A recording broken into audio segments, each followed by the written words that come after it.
Mamma ठीक आहे ना ग, म्हणजे करत असेल ती ऑफिसचं काम, तिच्या बॉसने ना तिला झापलं असेल, म्हणाले असतील समर राजवाड्याची बायको आहे ना ती घरी, इथे काम नीट झालं पाहिजे, सो ऑफिसचंच काम करत असणार ना ती. नाही ग, नाही नाही अप्पी, ती ऑफिसचं काम करत नव्हती, तिचं काहीतरी वेगळंच चाललं होतं.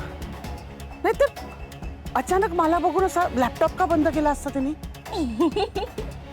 मम्मा आजकाल लोक आहेत ना लॅपटॉपवर काहीही बघतात हा. अप्पी, स्वानंदी म्हणजे काय तू नाहीयेस. मम्मा तू जा ना, तू तुझ्या घरी जा गं. नाही नाही नाही नाही sorry sorry sorry sorry sorry I mean मला असं म्हणायचंय की स्वानंदी काहीतरी बघत असेल, तिच्या ऑफिसचं काम करत असेल, पण तिच्याकडे सिक्रेट असं काय असणार आहे?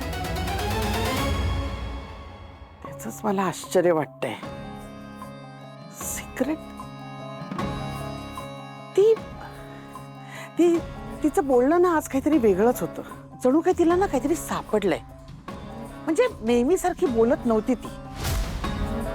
तिच्या बोलण्यावरून मला असं वाटत होतं की तिच्या डोक्यात काहीतरी शिस्त आहे. मला नाही वाटत मम्मा असं काही असेल. म्हणजे बेसिकली आहे ना दादाच तिच्याशी नीट वागत नाहीये आणि तिला चांगलंच कळलंय की या घरात तिला कोणीही किंमत देत नाही. आणि दुसरी गोष्ट म्हणजे ती इतक्यांदा तोंडावर पडली आहे ना, तर असे काही उद्योग ती करणार नाही. तिची हिंमत खचली असेल. कसं आहे अप्पी, मी जर तिचा चेहरा पाहिला नसता ना तर तुझं हे बोलणं मला कदाचित पटलं असतं. पण नाही, आज तिच्या चेहऱ्यावर, तिच्या बोलण्यात एक प्रकारचा विलक्षण कॉन्फिडन्स होता.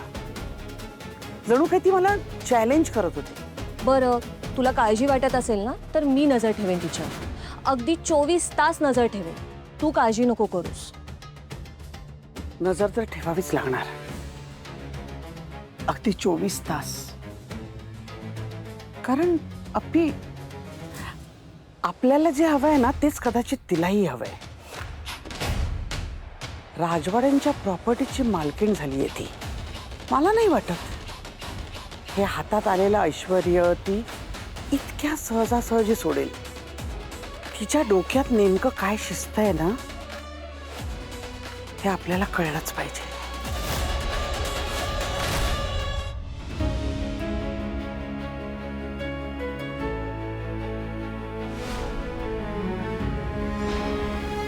सांगणार नाही ना, आधिराची मॉम ना आपल्या मम्माला पैसे देते. लग्नात ते बांगड्यांचं सगळं प्रकरण झालं तेव्हा तू मला काहीच नाही बोललीस ना, पण मी तुला खरं खरं सांगतेय, ती सगळी कल्पना होती ना, ती सगळी मल्लिका ताईंची होती. कसा आहे हा अंशुमन, आपल्या कुटुंबाचं नाव, समाजातलं स्थान याची अजिबात पर्वा नाही आहे याला. पण त्याच्या चेहऱ्यामागचा खरा चेहरा आता मी उद्या राजवाड्यांसमोर आणणारच.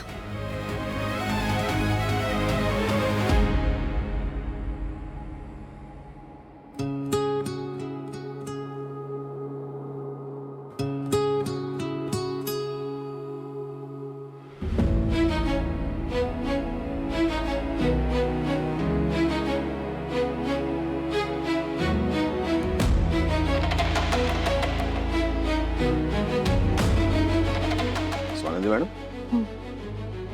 तुम्ही झोपला नाहीत अजून? मला असं वाटलं तुम्ही झोपला असाल म्हणून मी गुपचूप आवाज न करता आतमध्ये आलो.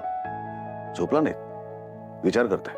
नाही, काही नाही, सहजच. सहजच असं शक्य आहे? सहजच तुम्हाला एवढी तंद्री लागणार नाही. काही बोलायचंय का? नक्की?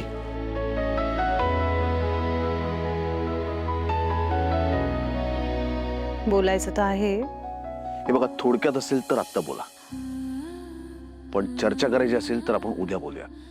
आज सकाळी रोहन आणि आधिरा भेटले, त्यांच्या भेटीमुळे सकाळची सगळी कामं माझी राहिली होती ती मी आता रात्री उशिरापर्यंत थांबून करून आले. दमलोय मी खूप. इट्स ओके, तुम्ही दमला असाल, आराम करा, फ्रेश होऊन घ्या.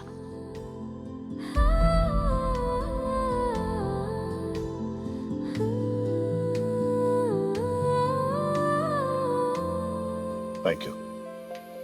टॉवेल दिलाय फक्त, थँक्यू काय? त्यासाठी तर थँक्यू, पण रोहन आणि आधिरामध्ये समेट घडून आणण्यात तुम्ही जी महत्वाची कामगिरी केली त्यासाठी थँक्यू. रोहन आणि अधिरा आहेत ते एकत्र येणारच. म्हणजे हे जेवढं तुम्हाला वाटत होतं तेवढीच मलाही खात्री होतीच. आपल्या घरातले आपल्या कुटुंबातले सदस्य जर खुश असतील, सुखी असतील, आनंदात असतील ना, तर आपणही आनंदात असतो. रोहन आणि आदिराच्या बाबतीत मला असं वाटतं की नात्यात गैरसमज निर्माण झाला ना की ते खुंटतं, आणि समज वाढायला लागली ना की ते खुलतं. नातं कसं खरं असायला हवं स्वानंदी मॅडम.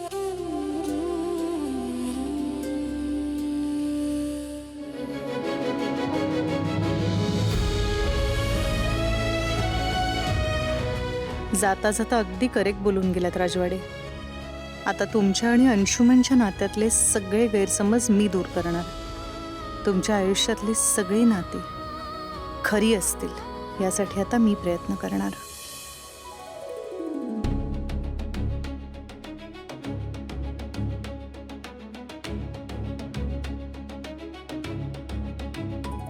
आज खूप महत्वाचा दिवस आहे देवा. मोठं धाडस करायला चालले. जे ठरवलंय ते मला करता येऊ दे. सत्याचा विजय होऊ दे, श्वेताला न्याय मिळू दे, आणि जे सत्य समोर येणार आहे ते पचवायचं बळ ह्या कुटुंबाला मिळू दे. नारायण, रोहिणी, अरे कुठे आहेत सगळे? रोहिणी, आज जॉईन केलंयस तू?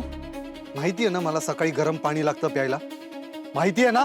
हो मी मग नुसत्या पाण्यासाठी एवढा वेळ वाट बघायची मी? नाही सर, मी येतच होते तितक्यात तुम्ही स्वतः आलात. यावं लागलं कारण या घरातल्या नोकरांना अक्कल नाहीये.